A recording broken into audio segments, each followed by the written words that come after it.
뉴저지 캠든에 이른 아침은 흐리고 축축했다. 회색 구름이 하늘을 뒤덮었고 가랑비는 오래된 건물의 벽돌 틈을 조용히 파고들었다. 공기는 눅눅하고 무거웠고 사람들은 말없이 우산 아래로 몸을 움츠렸다. 프레시 벨리라는 이름이 희미하게 남아있는 간판 아래 한 남자가 조용히 서 있었다. 진한 감색 모자에 오래된 재킷, 무릎이 해진 청바지. 아무도 그의 정체를 알아차릴 수 없었다. 그리고 그게 바로 그가 원하는 바였다. 먼저 말씀드리자면 진짜 이야기를 알고 싶다면 헤드라인 뒤에 숨은 사실을 직접 적이고 진실되며 꾸밈없이 알고 싶다면 지금 구독하세요. 놓치지 마세요. 그는 바로 잭슨 테일러. 미국 전역에 수백 개 매장을 둔 슈퍼마켓 체인의 창립자이자 최고경영자였다. 그러나 이 순간 그는 CEO도 억만장자도 아니었다. 그는 단지 무엇인가 잘못됐다는 직감을 따라 여기에 도착한 한 사람일 뿐이었다. 매장 안으로 들어서자 그는 숨을 들이마셨다. 먼지와 낡은 냄새, 기계음, 어딘가 파손된 냉장고 소리. 이곳은 그가 꿈꾸던 이상적인 공간의 잔해에 불과했다. 그는 선반 사이를 조용히 걸으며 제품을 살피는 척했다. 하지만 그의 눈은 다른 곳에 있었다. 사람들, 그들의 표정, 그들의 걸음걸이, 그들의 눈빛. 계산대 네 번째 줄, 잭슨의 시선이 한 여성에게 멈췄다.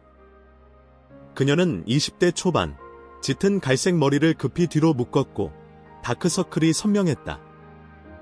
손은 미세하게 떨리고 있었으며 목소리는 낮고 조심스러웠다. 이 가격 맞나요? 한 손님이 물었다. 그녀는 서둘러 화면을 확인하며 대답했다. 네, 맞습니다. 죄송해요. 시스템이 좀 느려서요. 그녀의 미소는 억지였고 눈가는 촉촉했다. 잭슨은 걸음을 멈췄다. 갑자기 마치 자신이 이곳에 오기 위해 오랜 시간 준비해온 것처럼 느껴졌다. 그녀의 이름표에는 데밀리 알라고 적혀 있었다. 그 순간 그녀의 눈에서 눈물이 한 줄기 흘렀다. 아무 말도 없이 조용히. 그녀는 눈가를 닫지 않았다. 닦을 시간이 없었다. 고객이 기다리고 있었고 시스템은 계속 고장이 났다. 잭슨은 깊게 숨을 들이마셨다. 그녀는 단지 피곤한 게 아니었다. 그녀는 부서져 있었다. 계산을 마치고 손님이 떠나자 잭슨은 조용히 그녀에게 다가갔다. 죄송한데요. 그는 일부러 음성을 낮췄다. 괜찮으세요? 에밀리는 깜짝 놀라 그를 바라보았다. 순간 그녀는 멈칫했고 무언가 말하려다 그만두었다. 그리고는 작게 고개를 끄덕였다. 괜찮아요. 그냥 잠을 좀 못 잤어요. 무슨 일 있어요? 잭슨은 진심이 담긴 목소리로 물었다. 그녀는 침을 삼켰다. 그리고 아주 낮게 마치 입술 사이로 바람을 흘리듯 말했다. 아이가 병원에 있어요. 숨 쉬는 것도 힘들고 열이 계속 나요. 근데 그녀는 말을 멈췄다. 잭슨은 조심스럽게 물었다. 근데요. 약값을 낼 수 없어요. 여기서 일하지만 몇 주째 월급을 못 받았어요. 때로는 절반만 나오기도 하고요. 그녀는 고개를 숙였고 목소리는 떨렸다. 이 가게 뭔가 문제가 있다고만 해요. 그냥 버티고 있어요. 갈 데도 없고. 잭슨은 한동안 아무 말도 하지 못했다. 그가 세운 회사, 그의 이름이 붙은 공간, 그곳에서 이런 일이 일어나고 있었다. 그는 고개를 끄덕이며 말했다. 이해해요. 정말요. 그리고는 그녀에게 웃으며 계산을 마쳤다. 이거 제가 살게요. 그는 장바구니에 몇 가지 물건을 담고 계산을 마친 뒤 조용히 매장을 나섰다. 밖은 여전히 비가 내리고 있었다.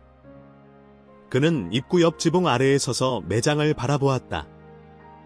에밀리는 다시 계산대를 응시하고 있었고 손님에게 조용히 인사를 하고 있었다. 그러나 그녀의 눈빛은 멍했고 손은 아직도 떨리고 있었다. 그녀는 단순한 계산원이 아니었다.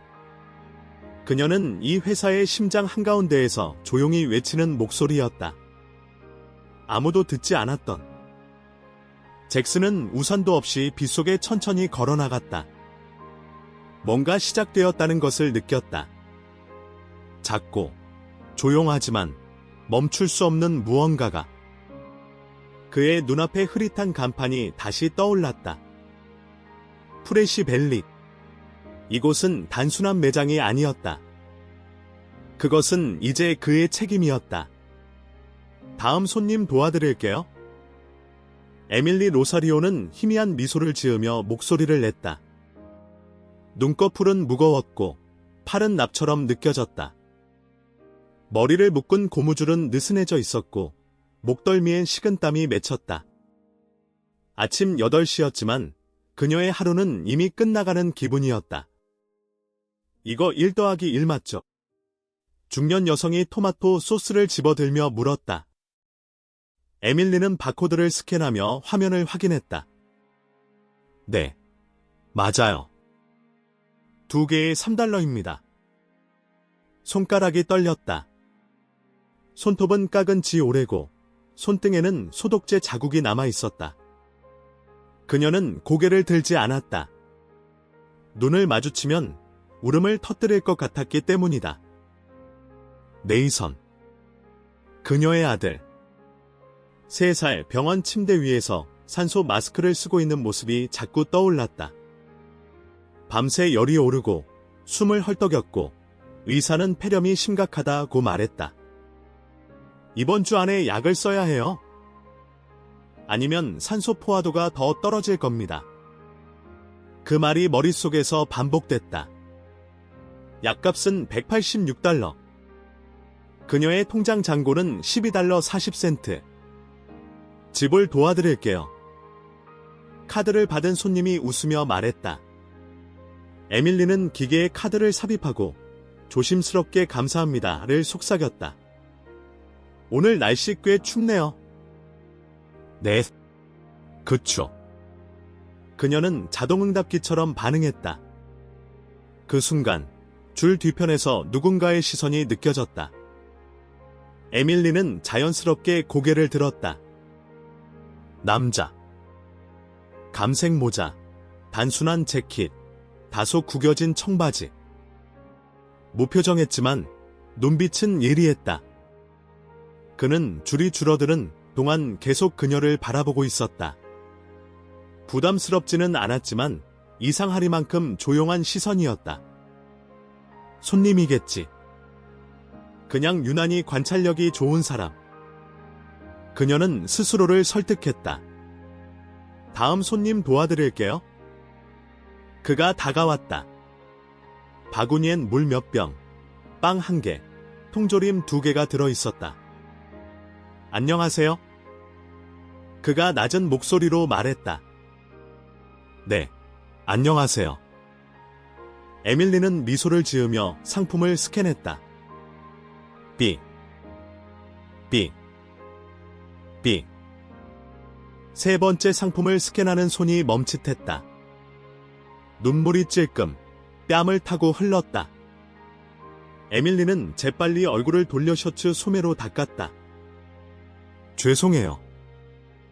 먼지가 좀... 괜찮아요. 남자가 조용히 말했다. 피곤하신가 봐요. 그 말에 갑자기 무언가가 무너질 뻔했다. 눈물샘이 다시 반응하려는 걸 억지로 눌렀다. 그냥 좀 그런 날이에요. 그녀는 억지로 웃었다.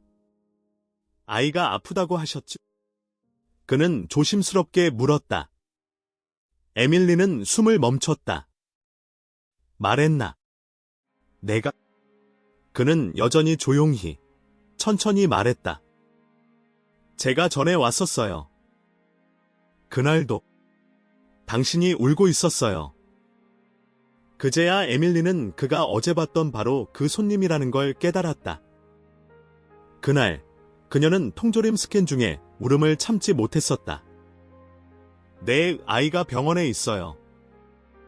숨도 잘 못 쉬고요. 의사 말로는 상태가 심각하대요. 목소리가 점점 작아졌다.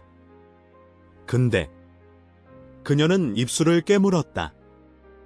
근데요. 월급을 못 받았어요. 그녀는 마침내 털어놨다. 3주째예요. 매번 시스템에 문제가 있다. 처리 중이다. 나는 말만 들어요. 때로는 절반만 받고요. 그녀는 조용히 숨을 내쉬며 말했다. 그게 평소에는 참을 수 있었는데 이번에 아이가 병원에 있잖아요. 약이 필요한데. 그녀는 잠시 말을 잇지 못했다. 남자는 고개를 끄덕이며 말했다. 매니저는 뭐라고 하던가요? 트래비스요. 항상 바쁘다며 피하죠. 한 번은 말해봤는데 내 월급은 내 문제가 아니야. 시스템이 문제야라고 말했어요. 그녀는 허탈한 듯 웃었다. 어떻게 보면 웃기죠. 내 문제도 아니고 그의 문제도 아니래요. 그럼 도대체 누구 문제인 거죠? 순간 공기가 멎은 것 같았다. 그녀는 고개를 들었다. 남자는 여전히 그녀를 똑바로 바라보고 있었다. 따뜻하면서도 단호한 시선이었다. 그 시선에 그녀는 뭔가 이상하다고 느꼈다. 단순한 동정이 아니었다. 이상한 질문일 수도 있는데 그가 말을 이었다. 이곳에서 오랫동안 일하셨어요. 3년 됐어요. 늘 이런 식이었나요? 아니요. 처음엔 괜찮았어요. 체계도 있고 월급도 제때 나오고 그래도 나름 존중받는 느낌이 있었죠. 그녀는 눈을 반짝이며 말했다. 근데 어느 날부터였을까요? 사람도 줄고 전구도 안 갈고 휴게실도 곰팡이 생기고 관리자는 자꾸 바뀌고 이상했어요. 뭔가 무너지는 느낌. 그녀는 한숨을 내쉬었다. 우린 그냥 익숙해졌어요. 무너지는데 익숙해진 거죠. 남자는 바구니를 가만히 바라보다가 지갑에서 현금을 꺼냈다. 이거 계산할게요. 계산을 마치고 영수증을 받은 그는 조용히 말했다. 당신 잘못 아니에요. 에밀리는 순간 눈을 깜빡였다. 세상이 그렇게 말해도 아니에요. 그는 그 말만 남기고 조용히 매장을 나섰다. 에밀리는 잠시 그 자리에 멍하니 서 있었다. 그리고 무의식적으로 계산대 옆 작은 노트에 한 줄을 적었다. 그 말, 나중에 다시 들을 수 있을까? 여기 신입정비사예요. 짧은 소개와 함께 제이크라는 이름표를 단 남자가 프레시 벨리 매장의 뒷문을 통과했다. 잭슨 테일러는 이제 감색 모자 대신 밝은 회색 모자를 썼고 목에 두른 수건과 작업복은 자연스러운 먼지 자국으로 얼룩져 있었다. 팔에는 가짜 문신 하나가 붙어 있었고 손톱 밑엔 기름기가 약간 묻어 있었다. 그는 완벽하게 정비사처럼 보였다. 처음이에요. 진열대 옆에서 박스를 나르던 젊은 직원이 말을 걸었다. 네, 첫날이요. 본사에서 보내줬다고 하더라고요. 냉장고가 문제라면서. 잭슨은 천천히 대답했다. 냉장고만 문제였으면 좋겠네요. 직원은 어깨를 으쓱했다.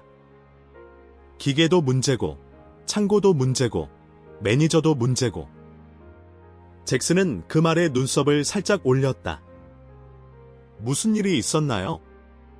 글쎄요, 저는 그냥 일만 해요. 그 직원은 눈치를 보며 말을 줄였다.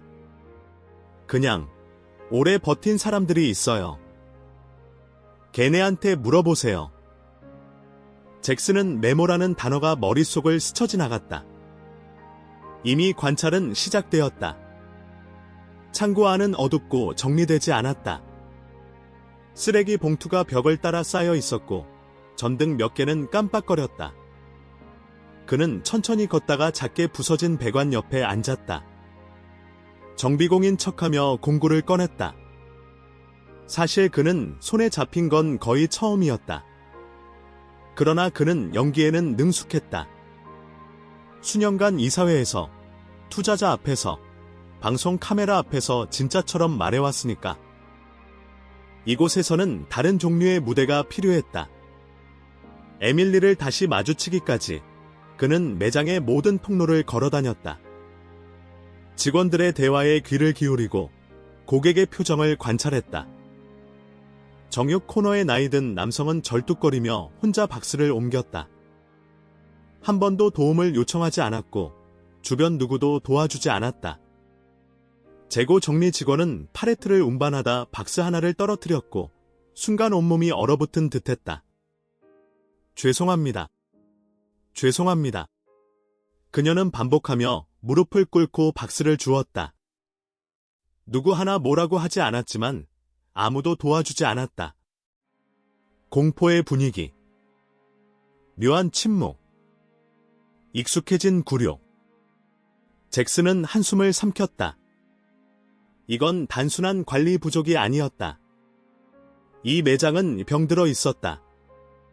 점심시간이 가까워졌을 때 그는 조용히 계산대 방향으로 걸어갔다.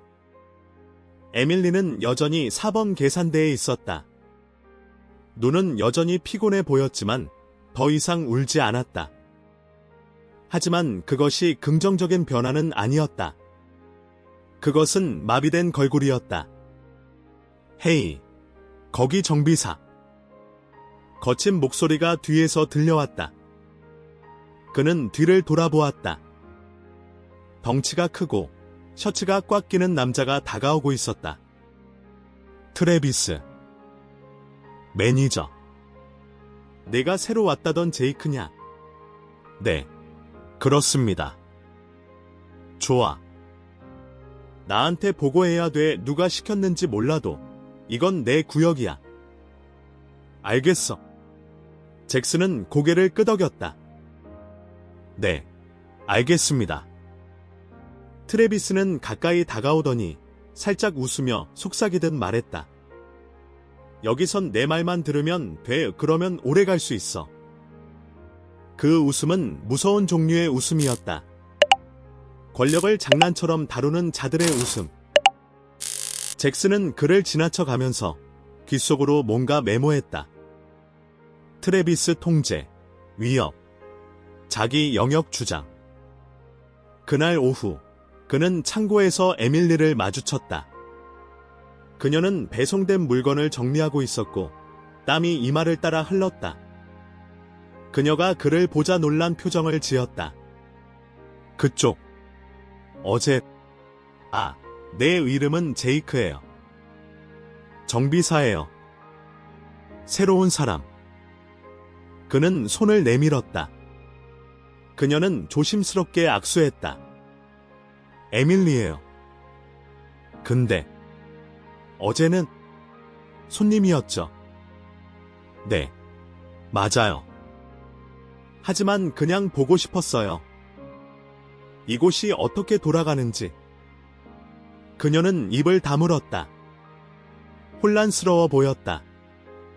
솔직히 말할게요. 잭슨은 눈을 똑바로 바라보며 말했다. 당신이 말했던 일, 내가 무시할 수 없었어요. 에밀리는 잠시 주저하다가 고개를 끄덕였다. 여기서 말하는 게 위험해요. 그녀의 걸음은 빠르지 않았지만 단호했다. 계속 걷다 보면 무너져 버릴 것 같다는 듯한 걸음이었다. 그는 병원 근처 카페에서 허름한 자리에 앉아 시간을 보냈다. 1시간, 2시간. 그리고 마침내 그녀가 다시 모습을 드러냈다. 가방은 그대로였고 얼굴은 더 피곤해 보였다. 하지만 눈빛 어딘가에 작지만 미세한 불꽃이 살아있었다. 잭슨은 그대로 병원으로 향했다. 그는 접수처에 다가가 조심스럽게 물었다. 실례합니다. 에밀리 로사리오 씨의 아들이 입원 중이라고 들었는데요. 네이선 로사리오, 면회가 가능한가요? 접수 직원은 의심스러운 눈빛으로 그를 바라보았지만 이내 컴퓨터를 확인하고 말했다. 환자는 소아과 병동 5층에 있습니다. 보호자가 아니면 면회는 제한되지만 필요한 물품은 전달하실 수 있어요. 잭슨은 고개를 끄덕였다. 그는 곧장 약국으로 향했다. 의료비, 처방전, 보험 없음. 이름 없는 아이가 버티고 있는 병실에 그는 조용히 다가가고 있었다. 그날 밤 잭슨은 다시 병원에 도착했다. 비가 내리고 있었고 그는 모자 대신 검은 우산을 들고 있었다. 손에는 작은 쇼핑백 하나, 그 안에는 네이선의 처방전 목록에 맞춘 약들과 현금이 담긴 봉투가 들어있었다. 조심스럽게 병원 안으로 들어선 그는 간호사에게 말없이 쇼핑백을 건넸다. 에밀리 로사리오 씨에게 전달해주세요. 익명입니다. 간호사는 고개를 끄덕였고 그는 말없이 병원을 나섰다. 비는 점점 더 세졌고 잭슨은 우산을 접으며 골목으로 사라졌다. 다음 날 아침 에밀리는 병실 문을 조용히 열었다. 네이선은 여전히 산소 튜브를 착용한 채 고요히 잠들어 있었다. 그녀는 침대 옆 작은 의자에 앉았다. 그리고 작게 속삭였다. 오늘도 잘 버텨줘서 고마워, 네이선. 그때 간호사가 조심스럽게 문을 열었다. 로사리오 씨? 네. 누군가 당신에게 이걸 맡겼어요. 이름은 밝히지 않았습니다. 에밀리는 봉투와 쇼핑백을 받아 들고 멍하니 바라보았다. 약국 스티커가 붙은 상자들, 그리고 현금. 그녀는 믿기지 않는 듯 입을 가렸다. 그 순간 눈물이 흐르기 시작했다. 그녀는 급히 병실 구석으로 가서 카드를 확인했다. 아무 메시지도 없었다. 단지 필요한 것만 있었다. 이게 뭐지? 그녀는 중얼이며 쇼핑백을 조심스럽게 내려놓았다. 그리고 네이선을 바라봤다. 그 아이는 마치 무언가를 느낀 듯 눈을 천천히 떴다. 엄마. 그의 목소리는 약했지만 분명했다. 에밀리는 손을 덜덜 떨며 아이의 손을 잡았다. 응, 엄마야. 괜찮아. 괜찮아졌어. 이젠 조금 괜찮아질 거야. 그녀는 아들의 이마에 입을 맞추며 말했다. 그 순간 그녀는 오랜만에 진심 어린 안도의 숨을 내쉬었다. 잭슨은 그날 밤 호텔이 아닌 렌터카 안에서 잠을 청했다. 손에는 작은 노트와 펜. 라디오에서는 캠든의 늦은 밤 뉴스가 조용히 흘러나오고 있었다. 그는 노트에 한 줄을 적었다. 4번 계산대. 에밀리 로사리오, 아들 네이선. 약 전달 완료. 표정 처음으로 희망의 그림자. 그는 눈을 감으며 중얼거렸다. 이건 시작이다. 그 남자 말이야. 말만 잘하면 널 일주일 내내 야간 근무로 돌릴 수도 있어. 왜냐고? 그냥 기분 나쁘니까. 진열대 뒤편 플라스틱 쓰레기통 옆에서 나지막한 목소리들이 오갔다. 잭슨은 허리를 굽혀배선 점검을 하는 척하며 그들의 대화를 조용히 들었다. 손에는 드라이버 대신 펜을 쥐고 있었고 마음속에는 분노가 점점 커져가고 있었다. 두 직원은 경계를 늦추지 않으며 주위를 살피고 있었지만 제이크는 위험한 존재로 보이지 않았기에 그들의 대화는 멈추지 않았다. 너도 들었지? 지난주 그 애 있잖아. 제시카. 계약 갱신하겠다고 했더니 바로 그 다음날 시간표에서 이름이 사라졌대. 응은아도 들었어. 대답 잘못하면 눈치도 안 주고 그냥 사라지는 거지. 트래비스가 직접 너 이제 끝났어라고 말한다던데. 진짜야. 그 말 했다고. 응, 누가 들었대.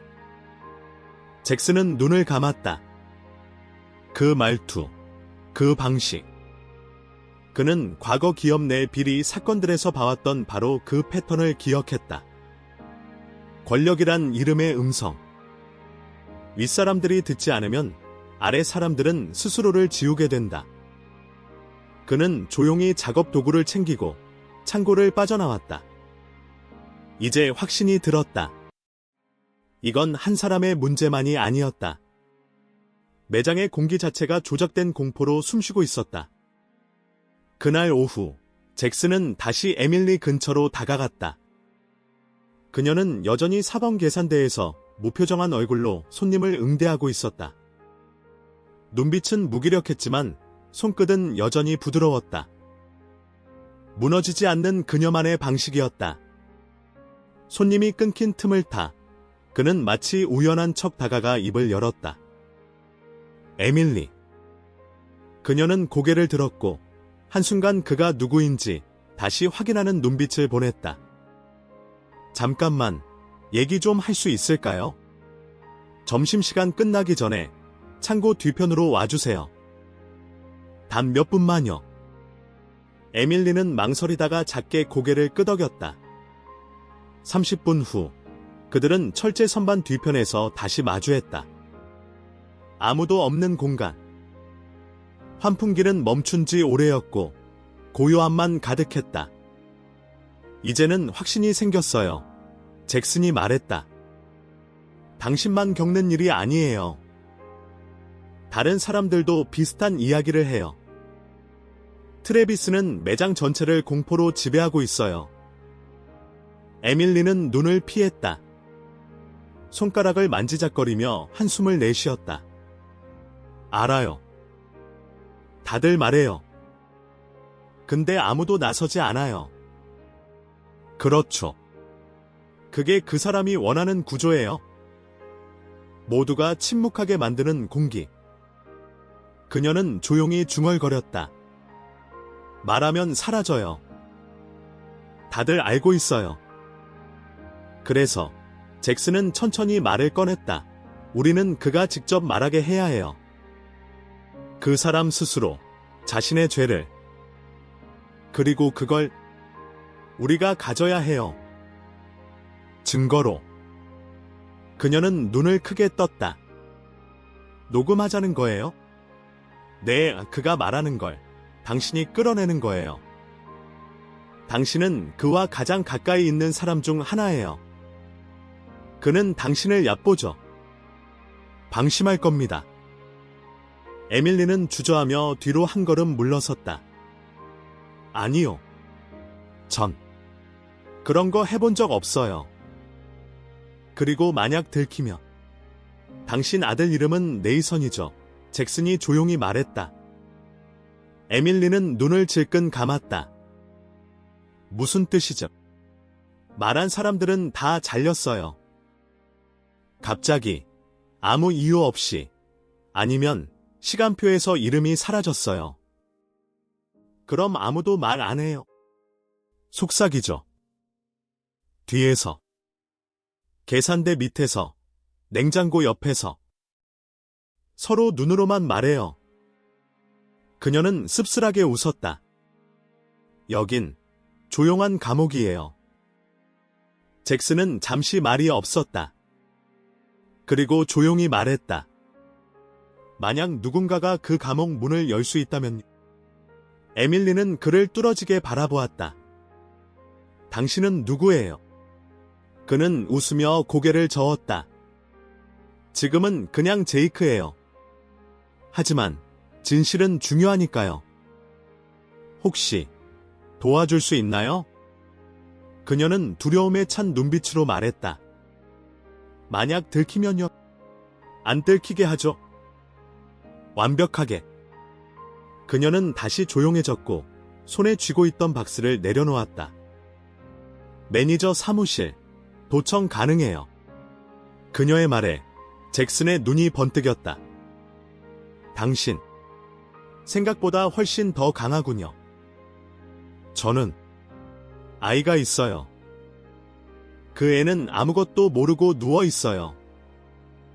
그리고 이 회사는 나한테 아무것도 해주지 않았어요. 그래서 지금부터 내가 할 수 있는 걸 할 거예요. 이봐, 마르코. 화장실에 간 지 얼마나 됐어? 트래비스 모코이의 목소리는 매장 전체를 찢을 듯 울려 퍼졌다. 재고 담당 직원이던 마르코는 순식간에 얼굴이 하얘졌다. 손에 들고 있던 스캐너를 떨어뜨릴 뻔하며 주위를 살폈다. 죄송합니다, 매니저님. 5분 정도? 5분. 5분에 한 통로를 정리할 수 있냐? 내 시급을 화장실에서 받는 거냐? 마르코는 고개를 숙였다. 주변에는 다른 직원들이 조용히 서 있었다. 아무도 말하지 않았다. 아무도 개입하지 않았다. 그 순간 창고 뒷문 근처에서 물통 교체 작업을 하던 제이크가니 잭슨은 그 장면을 바라보고 있었다. 처음도 아니군. 그의 눈빛은 차가워졌고 주먹이 미세하게 쥐어졌다. 트래비스는 단순한 나쁜 상사가 아니었다. 그는 이 공간을 지배했다. 점심 무렵 매장의 조명은 어딘가 더 어둡게 느껴졌다. 조도 때문이 아니었다. 공기의 분위기, 숨죽이는 기류 때문이었다. 에밀리는 여전히 4번 계산대에 서 있었다. 잭슨은 일부러 매장 앞쪽에서 정리 중인 척하며 그녀를 지켜봤다.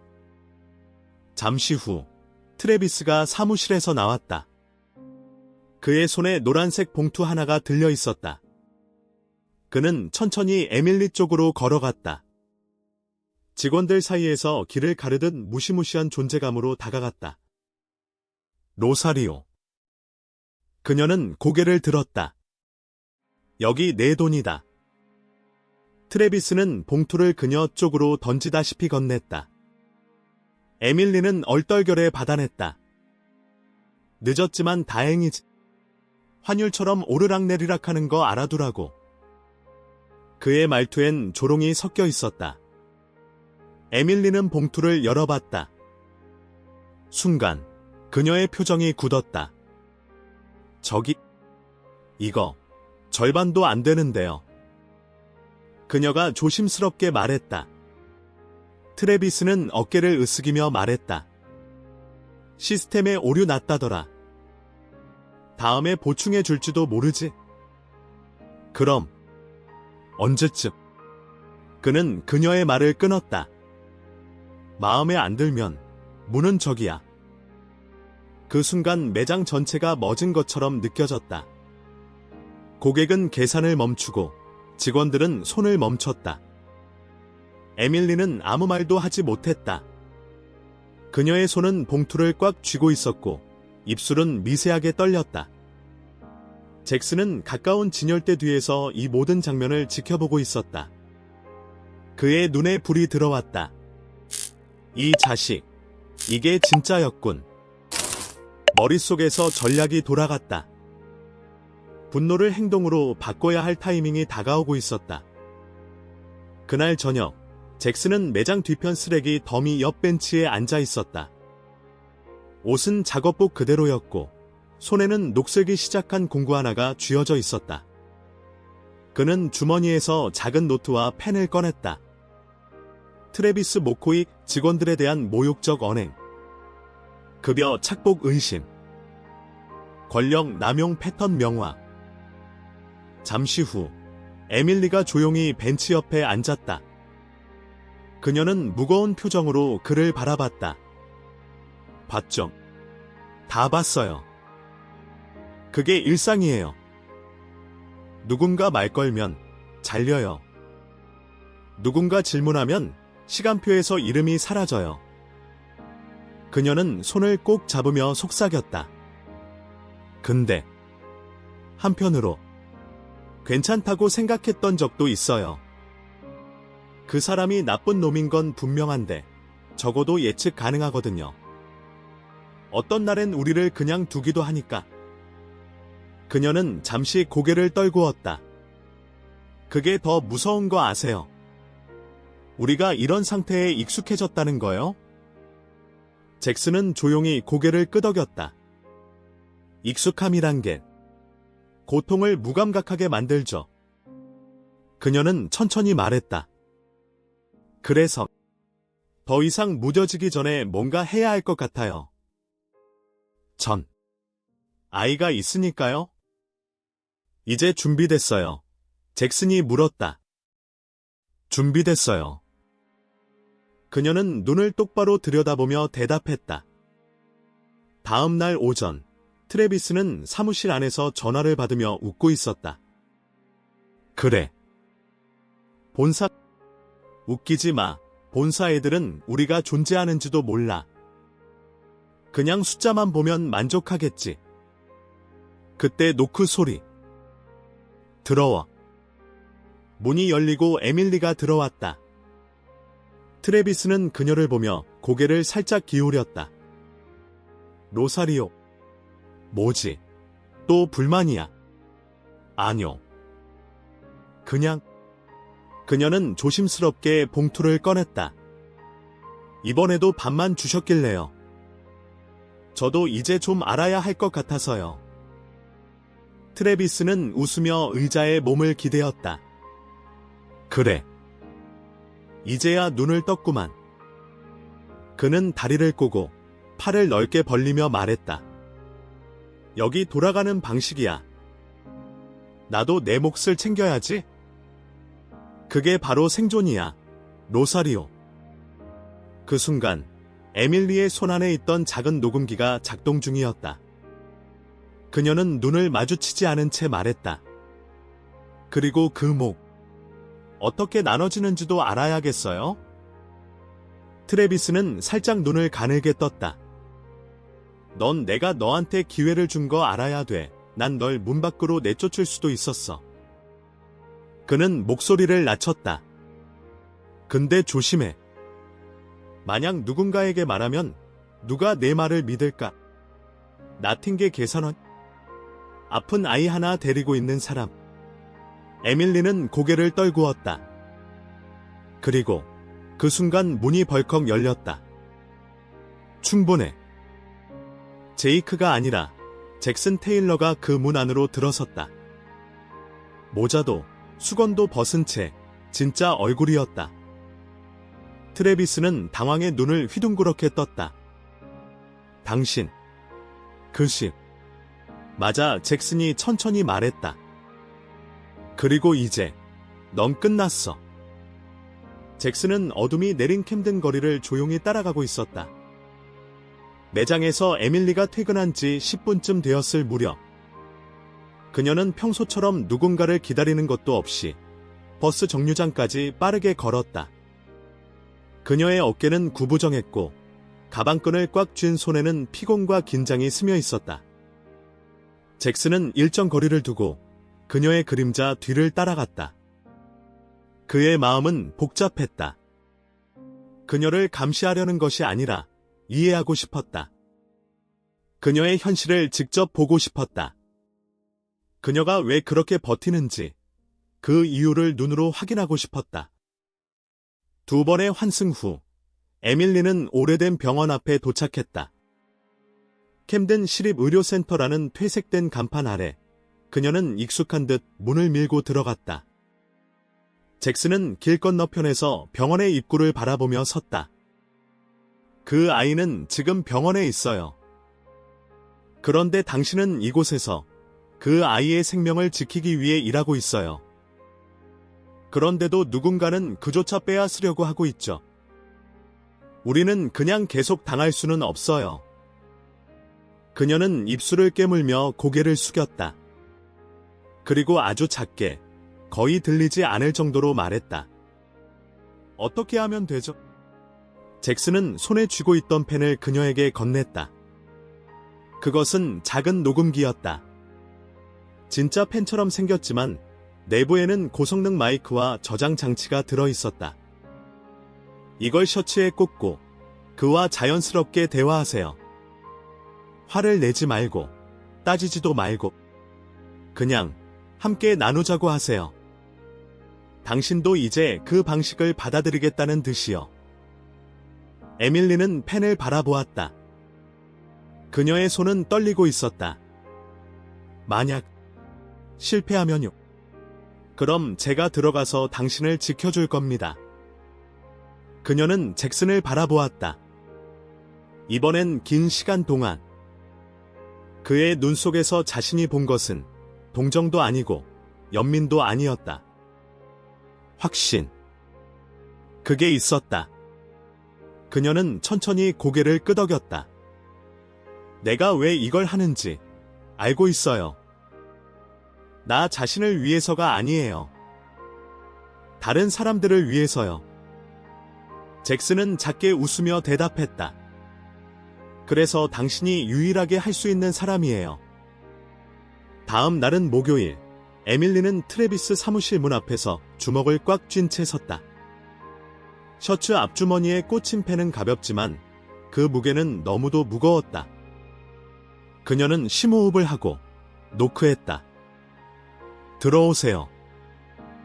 문이 열리고 그녀는 천천히 들어갔다. 트래비스는 평소처럼 책상에 발을 올려놓고 앉아 전화기를 끼고 있었다. 그는 그녀를 보고 눈썹을 올렸다. 로사리오. 뭐야? 또 불만. 그녀는 미리 준비한 대사를 떠올리며 입을 열었다. 아뇨. 그냥 이제 어떻게 돌아가는지 알 것 같아서요. 저도 저만의 몫을 받고 싶어요. 트래비스는 조용히 웃었다. 음흉하고 느긋한 웃음이었다. 드디어 내가 눈을 떴군. 그 순간 펜 속에 그의 목소리가 고스란히 담기고 있었다. 트래비스의 사무실은 조용했다. 바깥에서는 계산기 소리와 바코드 스캐너의 삑 소리가 가늘게 들려왔지만 이 안은 다른 세계처럼 고요했다. 에밀리는 문을 닫고 천천히 안으로 들어섰다. 손바닥은 젖어 있었고 심장은 2배 빠르게 뛰고 있었다. 하지만 표정은 단단했다. 이건 연기였다.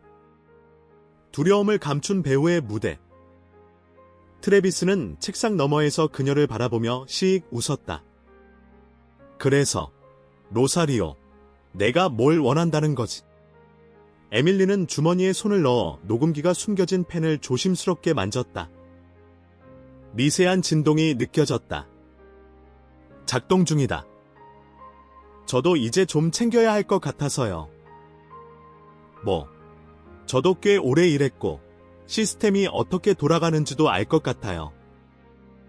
트래비스는 의자에 몸을 기댔다. 팔을 뒤로 넘기며 코웃음을 쳤다.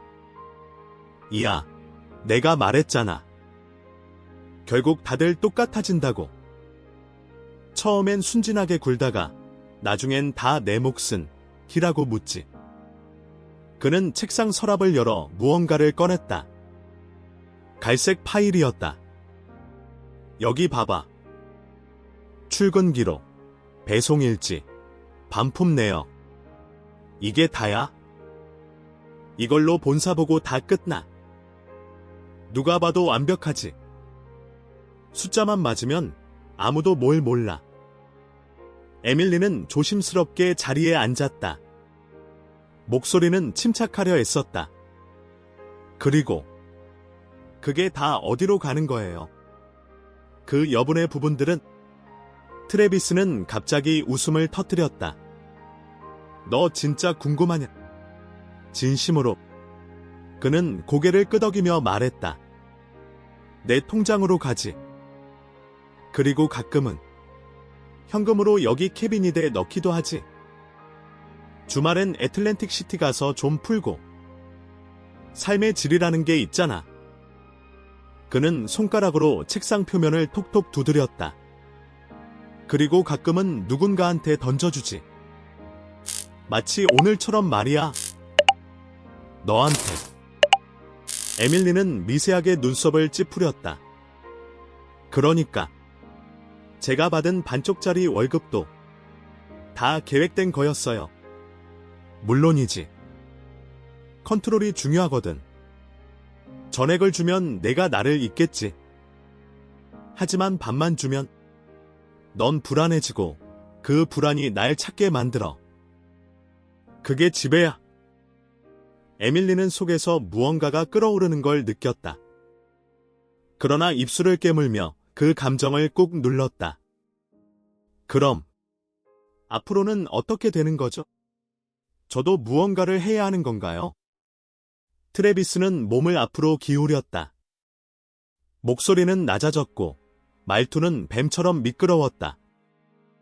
너는 조용히 일만 해. 내가 시키는 대로 정해진 시간에 정해진 말만 하고. 그럼 매달 보너스를 따로 챙겨줄게. 내 아들한테도 좋을 거야. 그가 그 말을 꺼냈을 때 에밀리의 눈에 순간 번뜩이는 분노가 지나갔다. 네이선. 그 이름을 함부로 입에 올렸다.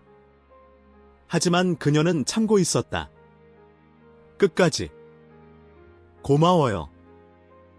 그럼 이만 가볼게요. 그녀가 일어서려는 순간 트래비스가 덧붙였다. 근데 로사리오, 한 가지만 기억해. 만약 누가 이 얘기를 들었다고 해도 누가 내 말을 믿을까? 그는 다시 의자에 기대며 자신만만한 웃음을 지었다. 계산대에 선 나틴 게 엄마 하나가 뭐라고 지져봐야 아무도 듣지 않아. 본사는 여길 쳐다보지도 않거든. 에밀리는 고개를 숙인 채 조용히 문을 열었다. 손이 떨려 문고리를 제대로 잡지 못할 뻔했다. 심장은 미친 듯이 뛰었고 온몸이 차가운 땀에 젖어 있었다. 문이 닫히는 순간 복도 끝에 서 있던 잭슨이 다가왔다.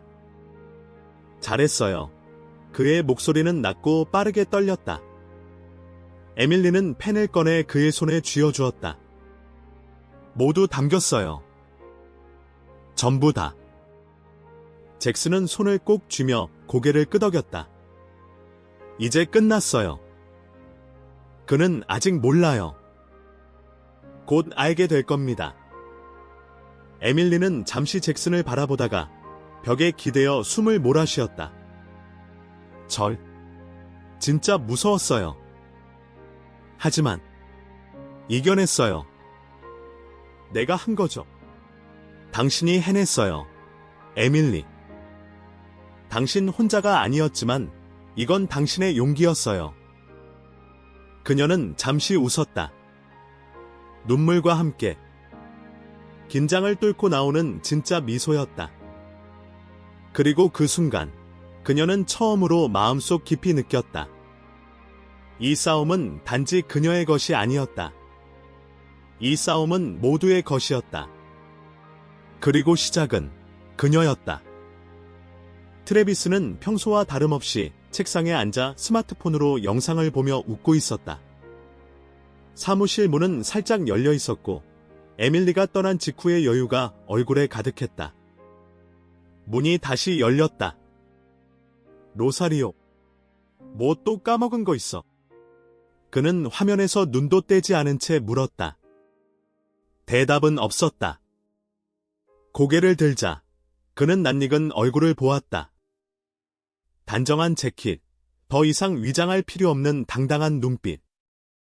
익숙한 듯 낯선 그 얼굴은 말없이 사무실 중앙까지 걸어왔다. 당신은? 트래비스의 얼굴이 천천히 굳어갔다. 잭슨 테일러. 잭슨은 문을 닫고 조용히 대답했다. 맞습니다. 트래비스는 벌떡 일어났다. 당황이 눈빛에 그대로 드러났다. 말로 포장할 시간조차 없었다. 이건 오해예요. 전 그냥... 그만. 잭슨의 목소리는 단호하고 낮았다. 그는 손에서 작은 기기를 꺼냈다. 펜 모양의 녹음기. 그리고 책상 위에 올려놓은 순간 재생 버튼을 눌렀다. 스피커를 통해 트래비스의 음성이 그대로 흘러나왔다. 그래. 본사, 웃기지 마. 본사 애들은 우리가 존재하는지도 몰라. 내 통장으로 가지. 그리고 가끔은 현금으로 여기 캐비닛에 넣기도 하지. 컨트롤이 중요하거든. 누가 라틴계 계산원 말을 믿겠어. 하나씩, 명확하게, 거침없이, 그 어떤 변명도 끼어들 틈 없이 트래비스는 입을 벌렸다 닫았다. 얼굴이 붉어졌다가 창백해졌다. 그의 다리는 흔들렸고 손은 허공을 휘저었다. 이건 장난이었어요. 그냥 허세였다고요? 믿을 수 없을 거예요. 아니, 믿으면 안 되죠. 충분해요. 잭슨이 말을 끊었다. 모든 말이 녹음됐고 법무팀은 이미 자료를 넘겨받았어요. 그는 천천히 트래비스에게 다가가며 말했다. 너는 이 회사를 더럽혔고 사람들을 망가뜨렸어. 내가 만든 공간을, 내가 소중하게 여겼던 가치를 조롱했지. 이제 끝이야, 트래비스. 잠시 침묵이 흘렀다. 사무실 안의 공기조차 숨을 참는 듯 조용했다.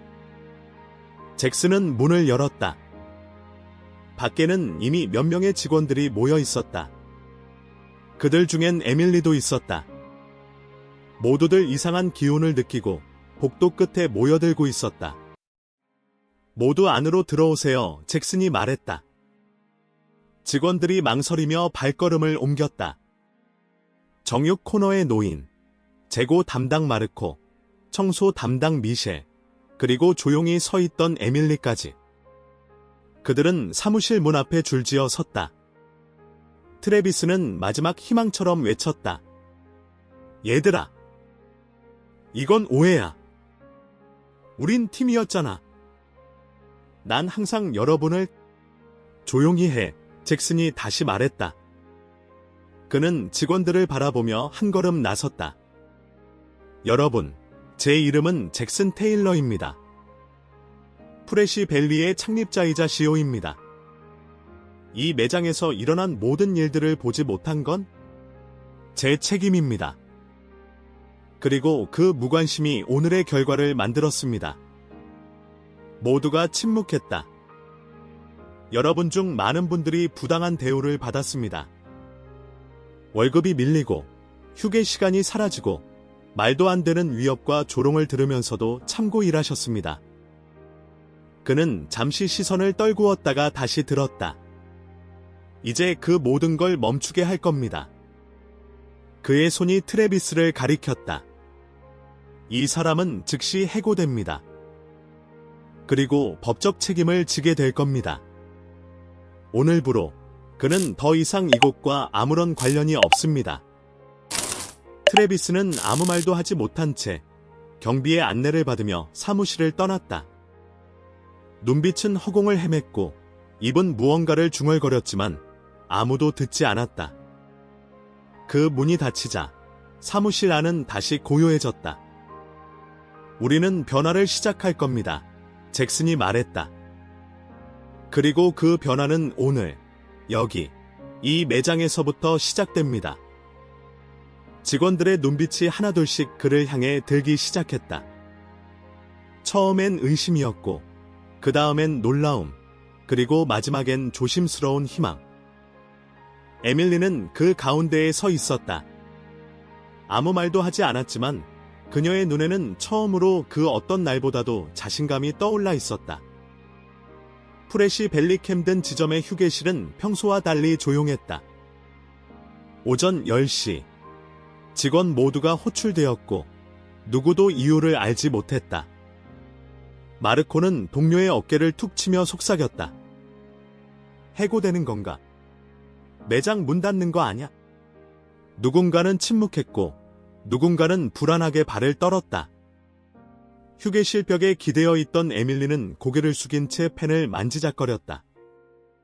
그 펜, 그녀가 진실을 담아냈던 작은 장치. 그리고 그 순간 문이 열렸다. 잭슨 테일러가 들어왔다. 모자도 없었고 작업복도 아니었다. 그저 차분한 셔츠에 정직한 얼굴이었다. 평소 TV에서나 잡지 표지에서 보던 인물이 그 작은 공간 안에 실제로 서 있었다. 직원들 사이에서 낮은 탄성이 흘렀다. 놀람, 의심, 경계. 모두 뒤섞인 공기. 잭슨은 잠시 그들의 시선을 받아들이고 깊게 숨을 쉬었다. 안녕하세요. 잭슨 테일러입니다. 침묵. 제가 만든 회사, 프레시 밸리의 이름이 이 간판에 걸려 있습니다. 하지만 지난 몇 주 동안 저는 이 매장과 제 이름 사이의 간극을 직접 보았습니다. 그는 천천히 걸어 나와 가운데에 섰다. 여러분, 죄송합니다. 그 말은 낮고 명확했으며 전혀 준비된 연설처럼 들리지 않았다. 그것은 자백이었다. 제 자리에 앉아서 숫자만 보고 있었을 때 저는 이곳을 잊고 있었습니다. 여러분을 잊고 있었어요. 시스템의 일부가 되어버린 사람들. 이름 없는 사람들. 그 침묵이 저에게는 보이지 않았습니다. 누군가 눈을 깜빡였고 누군가는 고개를 들었다. 하지만 이제 들립니다. 그는 정육 코너의 노인을 가리켰다. 혼자 박스를 옮기던 그 손, 무릎을 꿇고 깨어진 상품을 주어야 했던 그 아이, 화장실에서 시간을 보며 눈치를 봐야 했던 여러분. 그리고 마지막으로 그는 에밀리를 향해 고개를 돌렸다. 그리고 네이선을 위해 울던 당신. 에밀리는 눈을 감았다. 숨을 삼켰다. 이 회사는 사람이 전부입니다. 그리고 사람에게 가장 먼저 필요한 건 존중입니다. 그래서 오늘 이 자리에서 저는 다음과 같은 조치를 발표하겠습니다. 그는 종이 한 장도 없이 명확하게 말했다. 첫째, 모든 체불 임금은 72시간 내에 완납됩니다. 둘째, 전 직원에게 의료보험이 즉시 적용됩니다. 셋째, 고용계약은 정식으로 갱신되며 부당한 해고는 모두 철회되고 재검토됩니다. 작은 탄성이 여기저기서 들려왔다. 넷째, 트래비스 모코이는 더 이상 이 회사와 아무런 관련이 없습니다. 그는 법적 책임을 질 것이며 그동안의 회계 내역은 감사팀에서 전면 재조사 중입니다. 직원들이 서로를 바라보았다. 그들 대부분은 말없이 눈을 크게 뜨고 있었다. 그리고 마지막으로 그는 한 걸음 다가가 에밀리 앞에 섰다. 에밀리 로사리오. 그녀는 숨을 들이켰다. 너무 많은 시선이 자신을 향하고 있었다. 당신은 이곳의 침묵 속에서 가장 강한 목소리를 냈습니다. 아무도 믿지 않을 거라는 두려움 속에서도 진실을 선택했습니다. 잭슨은 잠시 말을 멈췄다. 그 방 안에는 오직 그녀의 호흡 소리만이 들렸다. 당신은 이 회사를, 저를, 이 매장을 깨웠습니다. 그래서 오늘 저는 당신에게 이 매장의 총괄 계산대 관리자 자리를 제안합니다. 웅성거림이 퍼졌다. 월급은 업계 평균보다 높게 책정될 것이며 유급병가와 아동간호에 대한 특별 근무 시간도 포함됩니다. 에밀리는 입을 가렸다. 믿을 수 없다는 듯 고개를 저었고 눈에서는 눈물이 쏟아졌다. 전 그런 자격 없어요. 전 학위도 없고.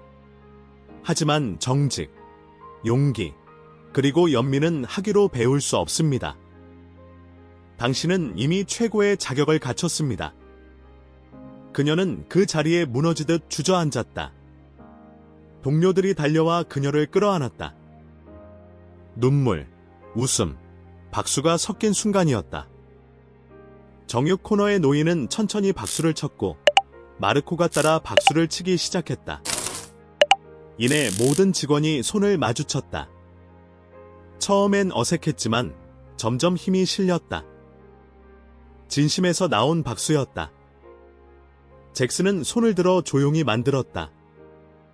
오늘부터 프레시 밸리 캠든 지점은 변화의 시작점이 됩니다. 이곳은 이제 존중받는 일터가 될 것이며 여러분은 단순한 직원이 아니라 이 회사의 심장입니다. 그는 마지막으로 덧붙였다. 그리고 이 변화는 절대 에밀리 한 사람만의 이야기가 아닙니다. 이건 우리 모두의 이야기입니다. 그 순간 에밀리는 눈을 들어 잭슨을 바라보았다. 두 사람은 서로 고개를 끄덕였다. 거기에는 말로 하지 않아도 알 수 있는 신뢰와 감탄이 있었다. 그리고 아주 작게 그녀는 속삭였다. 이제 시작이네요. 에밀리, 물류팀에서 확인받았어요. 신선식품은 오전 중으로 다 도착한대요. 좋아요. 정리 전에 유통기한부터 먼저 체크해주세요. 그리고 오늘은 진열 순서도 조금 바꿔봐요. 손님들이 바로 눈에 띄게. 신입 직원이 고개를 끄덕이며 빠르게 움직였다. 에밀리는 단단히 묶은 머리를 손으로 매만지며 매장을 한 바퀴 더 돌았다. 그녀의 시선은 예리하고 말투는 부드러웠다. 그 조합이 바로 지금 프레시 밸리 캠든 지점의 변화였다. 어수선했던 계산대들은 이제 단정하게 정렬되어 있었고 휘청거리던 냉장고는 새로 바뀐 지 오래였다. 조명은 따뜻했고 천장은 깨끗했으며 무너져가던 화장실에는 방향제가 설치되어 있었다. 하지만 진짜 변화는 벽이 아니라 사람들이었다. 직원들의 얼굴에는 생기가 돌았고 서로를 부르는 목소리엔 힘이 있었다. 누군가가 실수하면 손이 먼저 나갔고 바쁜 날이면 누군가가 자발적으로 더 근무를 신청했다.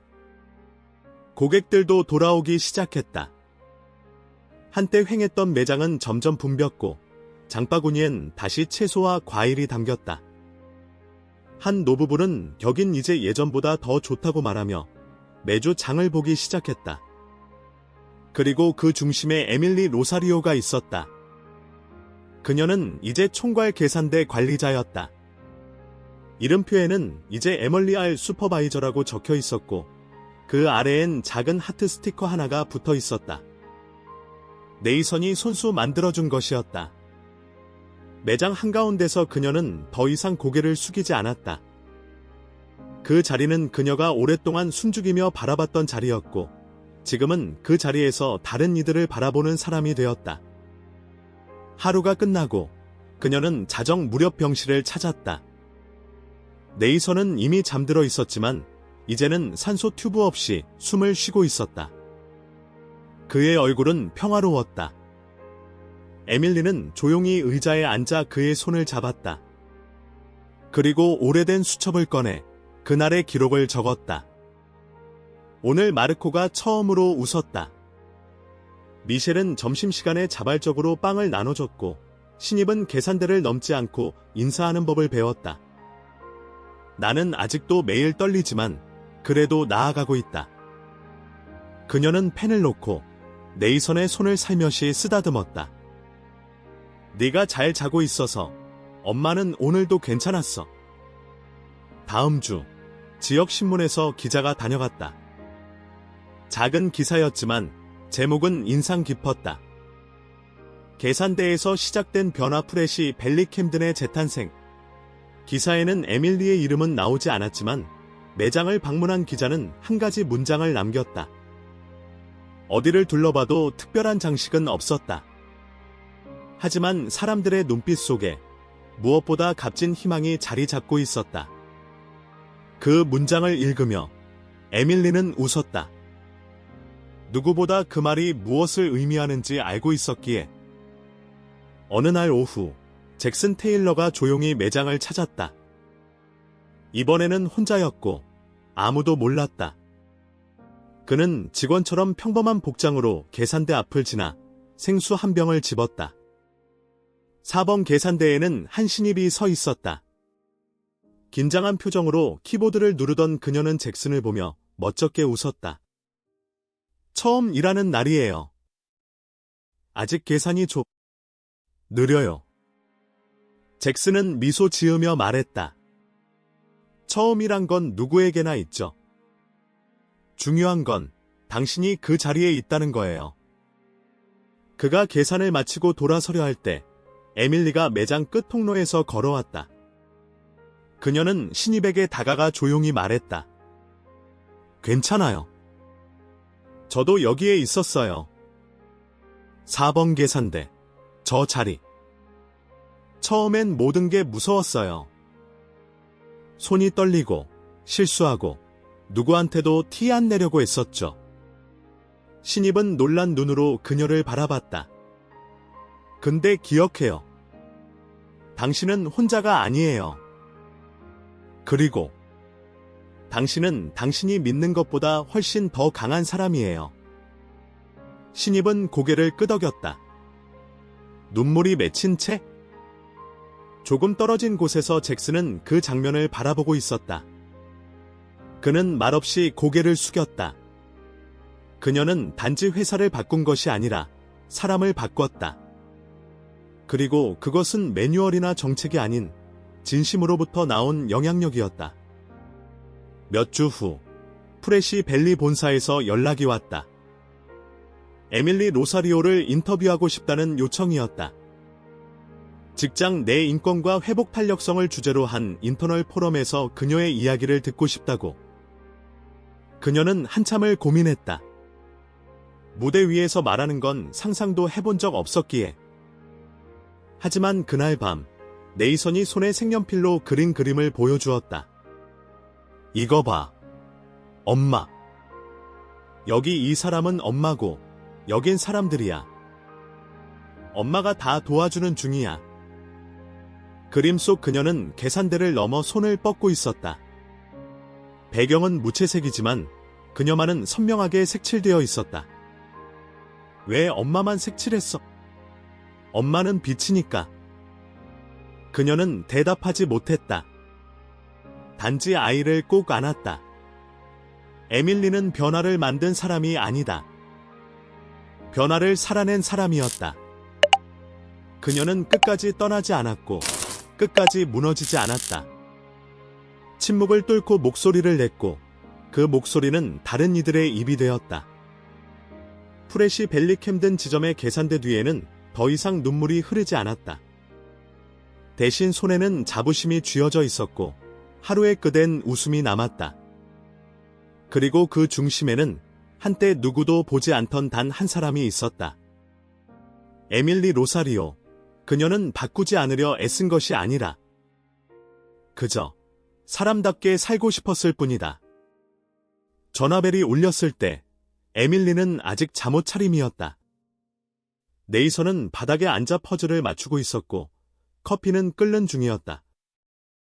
그녀는 전화기를 들어 조심스럽게 대답했다. 여보세요. 로사리오 양 되시죠? 저는 잭슨 테일러 대표님의 비서입니다. 이번 주 목요일 뉴욕 본사로 와주실 수 있을까요? 대표님께서 직접 만나고 싶어 하십니다. 에밀리는 순간 말을 잊었다. 머릿속에서 단어들이 흩어졌다. 본사, 뉴욕, 잭슨, 왜요? 그녀의 목소리는 작았고 조심스러웠다. 대표님께서 중요한 제안을 하시고 싶다고 하셨습니다. 모든 경비는 저희가 부담합니다. 일정은 메일로 보내드리겠습니다. 전화를 끊고 그녀는 한참 동안 수화기를 내려놓지 못했다. 거실에 퍼즐 조각을 맞추던 네이선이 고개를 들었다. 엄마, 무슨 일이야? 그녀는 아들을 바라보며 천천히 웃었다. 엄마가 뉴욕에 가게 됐대. 기차가 맨해튼으로 들어설 때 그녀는 두 손으로 무릎을 꼭 쥐고 있었다. 그녀는 빌린 바지에 가장 좋은 블라우스를 입었고 엄마가 생전에 남긴 반지를 끼고 있었다. 창밖의 도시 풍경은 낯설고 거대했다. 차가운 강철, 끝없이 솟은 빌딩, 익명성의 무게. 그녀는 그 속에서 자신이 작아지는 기분을 느꼈다. 하지만 동시에 그 기분을 밀어내는 낯익은 감정이 자리하고 있었다. 존엄. 그녀는 더 이상 도망치는 사람이 아니었다. 프레시 밸리 본사는 맨해튼 미드타운의 유리타워 꼭대기에 있었다. 엘리베이터에서 내리자마자 정갈한 복도와 고요한 분위기에 다시 숨이 막혔다. 비서는 그녀를 회의실로 안내했다. 문을 열자 잭슨이 먼저 일어섰다. 에밀리. 그는 웃고 있었고 커피가 한 잔 준비되어 있었다. 그녀는 어색하게 다가가 앉았다. 여기 정말 높네요. 그녀가 창밖을 바라보며 말했다. 당신 같은 사람이 있어야 할 자리예요. 그 말에 에밀리는 눈을 깜빡였다. 그녀는 웃으려다 멈췄다. 그건 빈말처럼 들리지 않았기 때문이다. 잭슨은 자료 하나를 꺼내 그녀 쪽으로 밀어주었다. 표지에는 노어시스트 오퍼레이션즈 리저널 리드라는 제목이 쓰여 있었다.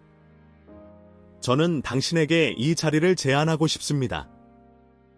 프레시 밸리 북동부 지역의 운영 총괄. 총 78개 매장을 관리하게 됩니다. 에밀리는 멍하니 서류를 바라봤다. 전 계산대에서 일했어요. 대학도 안 나왔고 컴퓨터 프로그램도 잘 몰라요. 그리고 아직도 어떤 날은 무서워요. 잭슨은 조용히 그녀를 바라봤다. 저도 처음엔 겁났어요. 하지만 제가 알게 된 건 단 하나예요. 진짜 리더십은 사람을 이해하는 데서 시작된다는 것. 그리고 그걸 나는 당신에게서 배웠어요. 그녀는 고개를 숙였다. 모관이 따끔거렸고 손은 떨렸다. 하지만 에밀리, 당신이 가진 건 그 어떤 자격증보다 중요해요. 당신은 사람들이 귀 기울이게 만드는 사람이에요. 당신은 말보다 행동으로, 직함보다 인간성으로 사람들을 움직여요.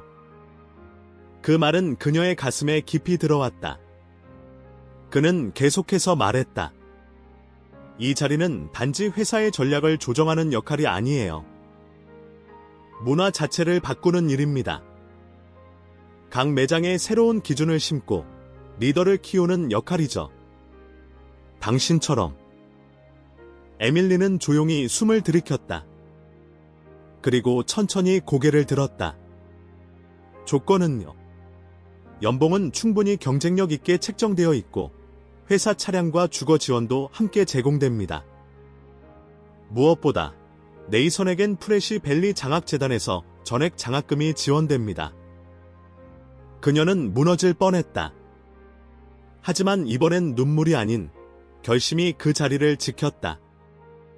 만약 제가 이 일을 해내지 못하면 잭슨은 미소를 지었다. 그러면 우리는 함께 배워가면 됩니다. 실패는 해도 사람을 잊지만 않으면 돼요. 그녀는 고개를 천천히 끄덕였다. 목소리는 낮았지만 흔들리지 않았다.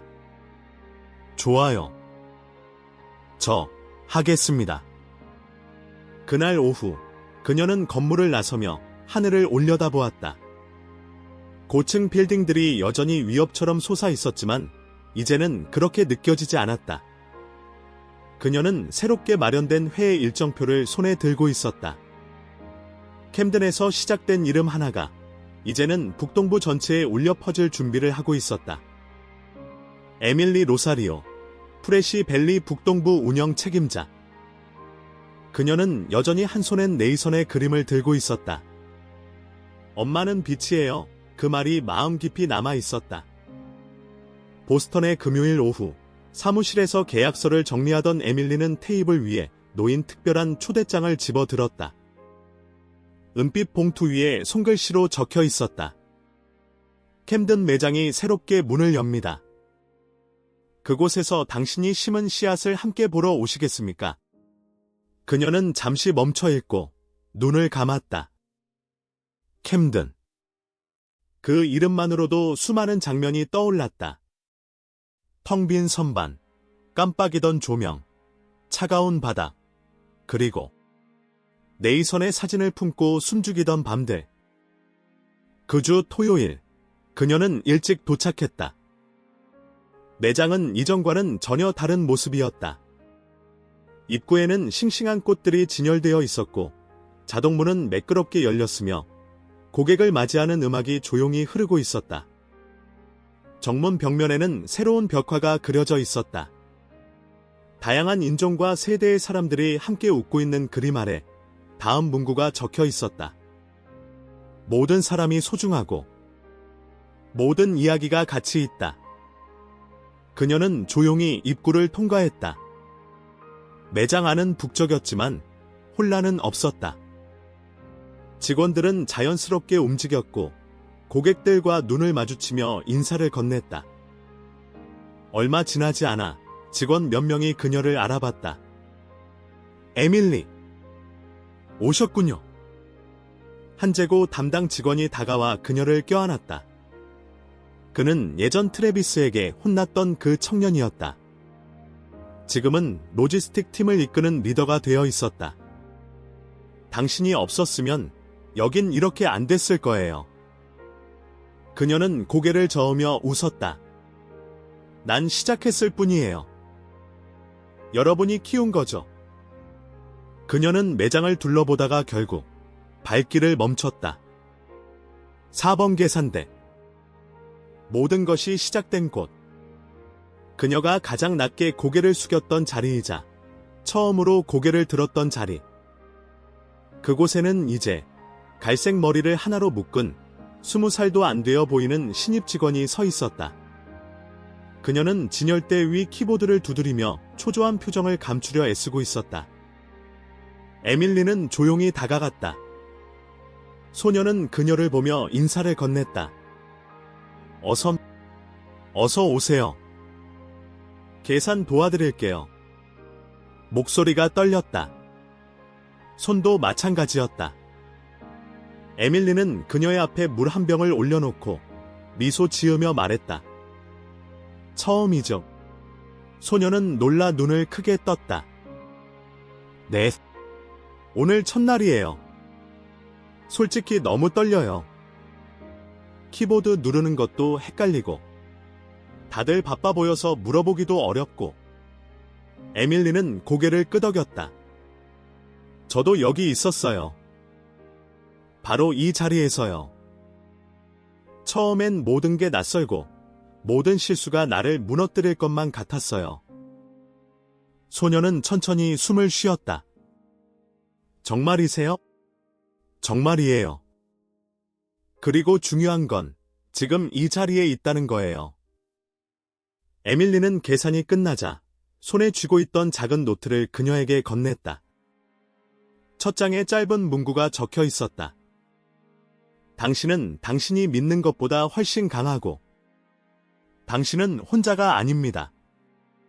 E.R. 소녀는 눈물이 맺힌 눈으로 노트를 받아들었다. 감사합니다. 꼭 간직할게요. 에밀리는 그녀의 손을 꼭 잡았다. 어느 날 당신도 누군가에게 같은 말을 해줄 수 있을 거예요. 매장을 나서려던 순간 누군가가 커피를 들고 다가왔다. 에밀리. 잭슨이었다. 그 역시 눈에 띄지 않는 평범한 복장을 하고 있었다. 잘 보고 있었죠? 그녀가 물었다. 응, 이제 나 없이도 잘 굴러가는 것 같아서 괜히 기쁘고 괜히 서운하네요. 그는 웃으며 커피를 건넸다. 두 사람은 매장 외부, 그늘 아래에 나란히 앉았다. 기억 속 오래된 나무가 그대로였다. 그 아이가 네이선이에요. 잭슨이 손짓으로 멀리서 뛰어노는 소년을 가리켰다. 응, 이제 6살이에요. 튜브 없이 잠들고 건강검진도 다 통과했어요. 잭슨은 고개를 끄덕이며 조용히 말했다. 그가 널 자랑스러워할 거야. 그는 벌써 그래요. 자기 그림에 이렇게 써놨어요. 우리 엄마는 사장이자 세상에서 가장 용감한 사람이에요. 그 말에 잭슨은 조용히 웃었다. 두 사람은 아무 말 없이 매장을 바라봤다. 햇빛 아래 계산대는 바쁘게 움직이고 있었고 사람들은 서로를 마주보며 인사하고 있었다. 에밀리는 다시 매장 안으로 들어갔다. 4번 계산대 앞에서 이제는 웃고 있는 신입 직원이 손님과 대화를 나누고 있었다. 그녀는 뒤를 돌아 한 번 더 매장을 둘러봤다. 이제 이곳은 그녀에게 단순한 과거의 상처가 아니라 새로운 시작의 증거였다. 그녀가 돌아온 것은 추억 때문이 아니라 다시 떠날 수 있다는 확신 때문이었다. 그녀는 한 손에 네이선의 그림을 쥐고 다른 손엔 다음 주 회의 자료를 들고 있었다. 더 이상 계산대 뒤에서 울지 않았다. 이제 그녀는 듣는 사람이 되었고 지키는 사람이 되었으며 길을 여는 사람이 되었다. 그리고 그렇게 하나의 이야기는 전설이 되었고 그 전설은 또 다른 시작이 되었다. 이와 같은 이야기들을 더 보고 싶으시다면 명확하고 검증되며 왜곡 없는 이야기들 지금 구독하고 누구보다 한 발 앞서 나가세요.